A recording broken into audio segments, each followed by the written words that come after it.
My name is Jonathan Keller, and I never believed in second-guessing loyalty. My wife, Emma, and I built a life together in suburban Chicago, a 4-bedroom house in Naperville, weekend barbecues with friends, and our daughter Lily's laughter echoing through the hallways. At 36, I was the rising VP at a tech firm in the Loop, competitive, focused, confident that nothing could shake our foundation. That illusion shattered on a brisk November evening. I stayed late at the office finishing an acquisition pitch. At 8:15 p.m., I finally closed my laptop and walked to my car, only to find a flash drive in my coat pocket with no recollection of how it got there. Out of curiosity, I drove home and plugged it into our kitchen computer. On screen, a series of photos and videos. In one clip, Emma was leaning against a polished oak bar in downtown Aurora, lips parted in laughter as she greeted a tall, dark-haired man wearing a tailored leather jacket. His hand slid across her lower back, pulling her closer as he murmured into her ear.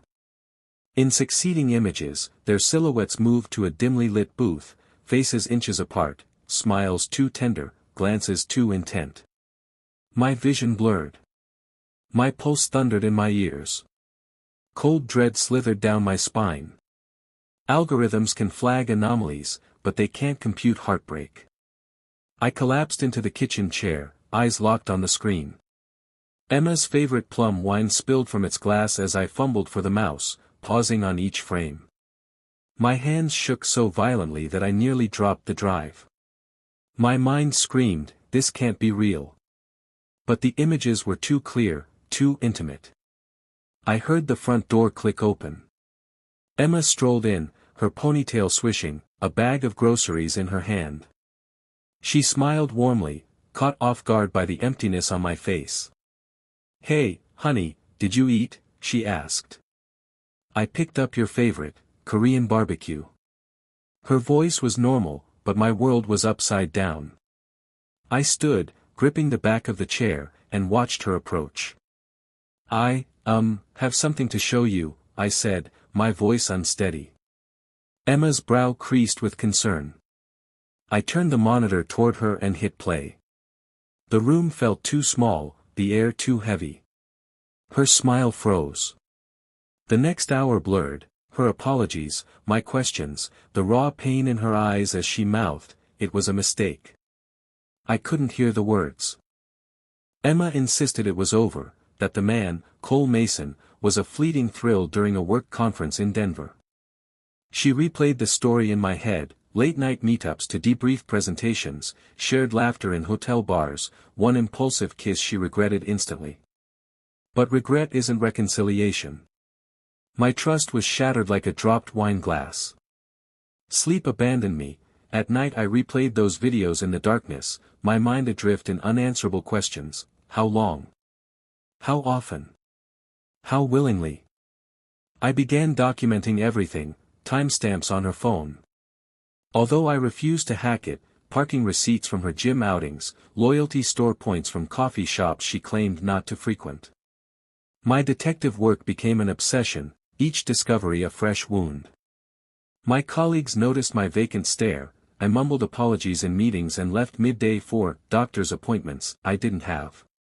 On our 10th anniversary, a date I'd planned meticulously to surprise her with a weekend getaway, I confronted her in our bedroom.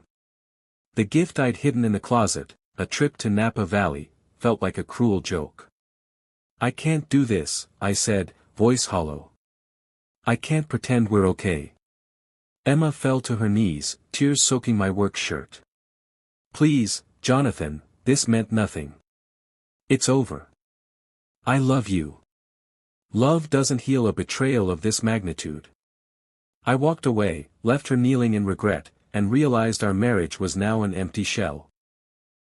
To reclaim some sense of control, I enlisted help. I hired a private investigator.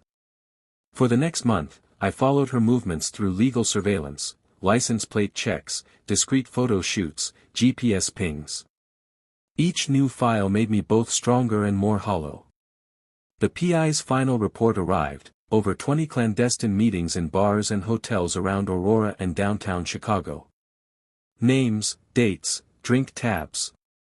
The list read like a crime report. Emma wasn't just seeking comfort, she was building a secret life. How had I missed the signs? Late conference calls, unexplained business lunches, weekend solo retreats to the Ozarks. I'd chalked them up to stress and burnout. Now they looked like premeditated steps in an affair choreographed for maximum safety. One night, I watched her climb back into bed. I sensed her fighting tears. "You're going to regret this," she whispered. I turned away, unable to meet her gaze. I drafted my plan: financial separation, asset division, sole custody petitions. I met with my attorney, laid out each documented infidelity, each betrayal hidden behind conference trips. Emma's outrage turned to panic when she saw the legal notice served on our front porch: petition for dissolution of marriage. As for Cole Mason, I had enough evidence to ruin his career: voicemails, texts, photographs. A letter to his law firm's HR department spelled it out: your partner abused his position to seduce a colleague's spouse. I watched the fallout from afar: his suspension, his trembling apology letter posted on the firm's intranet. But my retaliation didn't bring serenity. Instead, I heard Emma's heartbreak echo through the walls. She packed her bags that night, leaving Lily's small purple backpack on the living room floor. I stood by the door as she left. "Take Lily," she said, voice cracking. "I don't deserve her." I stared at her retreating back and realized the price of vengeance: 2 shattered lives. Empty halls, silent cell phones, Lily's unspoken confusion, my home became a mausoleum of past joy. Nights I paced the floor, flip-flopping between relief and regret. Vengeance didn't warm the frost in my chest. I found myself deleting screenshots so I wouldn't have to remember. But the scars remained invisible. I cried once, at 3 a.m., holding a whiskey glass, whispering, "What have I done?" Estimated length of Part 5, 8,000 characters. Part 6, Fragments of the Past. Months passed. We never finalized the divorce. Emma and I returned to mediation. Lily wanted both parents. I saw a flicker of my old self at soccer games, cheering from the bleachers, waving as Emma gathered their fallen scarves. One afternoon, Lily sweetly asked, "When are you and Mommy getting back together?" My heart shattered again. I hugged her tight and said, "We'll figure out what's best." I moved into a lakeside apartment, less space, but fewer memories. Emma stayed in our old home with Lily every other week. We exchanged cordial texts, all set for pickup. Don't forget the lunchbox. No flames of passion, just the cold cinders of necessity. I started therapy, listening to a professional help me untangle rage from grief. I learned I deserved better, but also to forgive myself for losing my way. My attorney said, settling amicably could benefit Lily more than endless war. Estimated length of Part 7, 8,500 characters. Part 8, An Unfinished Story. One evening in August, Emma and I met at Lily's school play. We sat a few rows apart. She caught my eye during intermission, offered a faint, genuine smile. I nodded back, a fragile truce forming. When the curtain fell, Lily ran between us, arms outstretched. For a moment, I felt hope that healing, while never complete, could begin in small steps.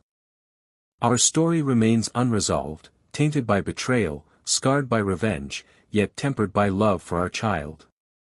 There's no grand reunion, only the quiet promise to co-parent, to respect boundaries, and perhaps someday find peace beyond the rubble of our marriage. Despite mediation, the hope for reconciliation faded. Emma and I agreed to trial separation terms that kept Lily's stability at the core, but each Monday morning when I dropped her off at our former home, the pain of returning to empty rooms picked at my resolve. One cold November day, Emma called me from her car just as we parted, Lily clinging to the seatbelt. "He's here," she said, voice tense. Cole showed up at the door. A surge of rage and fear crashed through me. My lawyer's number flashed in my mind, but part of me hesitated. I raced across town, heart hammering, to find Emma on the front porch defending Lily from the same man who'd torn our marriage apart. I saw my daughter's innocent face register confusion between comfort and chaos. I approached them slowly, careful not to startle Lily. "You need to leave," I said to Cole, voice steady. He looked at me with a cold smirk, then left without a word. Emma wept as I hugged Lily tight, her small arms squeezing my neck. In that instant, I understood a new truth: protecting my child was my only unbreakable duty. Winter melted into spring, and life carried on in fragmented chapters. Emma moved to a new city with Lily, our visit schedule carved into alternating weeks. Our texts became muted check-ins: "Have you fed her dinner? She loved the art project you sent." One Saturday morning, I found a letter in my mailbox from Emma, not a plea for reunion, but an offer of truce: "I want us to be the best parents, even if not the best partners." I wept at that desk. Forgiveness is not forgetting, it's choosing to move forward. I enrolled Lily and me in weekend pottery classes, our shards of clay shaping new patterns of trust, between father and daughter, between broken vows and hopeful sentences. In the quiet of that studio, as our creations emerged uneven but beautiful, I sensed that healing was not a destination but a daily practice. Our marriage may have ended, but our responsibilities endured. Every glaze I applied with Lily spelled out new promises: to love her without conditions, to teach her strength, and to show her that sometimes, even the deepest cracks can hold the brightest light.